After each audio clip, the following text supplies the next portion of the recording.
And then I think this is such a cool kind of picture and possible rapture hint as well. Um, the two loaves of bread for a wave offering.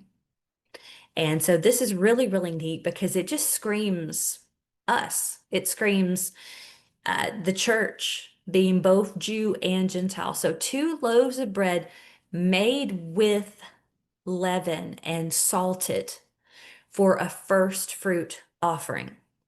And so this is interesting because other grain offerings at the temple were unleavened bread. They were matzah. They were real pictures of Jesus. Because remember, Jesus is sinless. He is leaven free. And so here, this offering is specifically made with yeast, made with leaven and salt. Of course, we are to be salty. And so this is very interesting here. Um, Jesus is the matzah. He's the sinless bread, but we are leavened.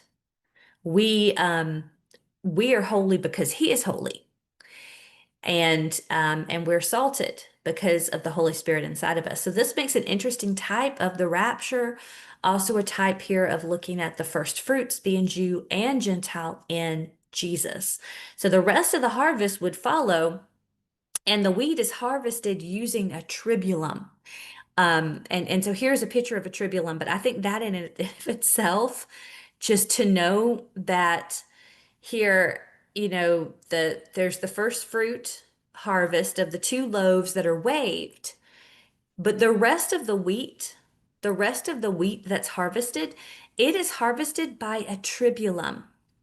This contraption that actually goes over the wheat and treads it down and beats it down to separate it, to separate the fruit of the wheat from the stalk. So how interesting is that? That then the rest is treaded with the tribulum, and of course that definitely brings tribulation thoughts to mind.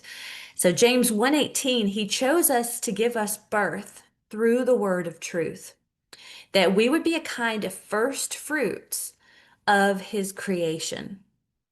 And so Jesus is the first fruit. He's the first fruit starting off the entire harvest season.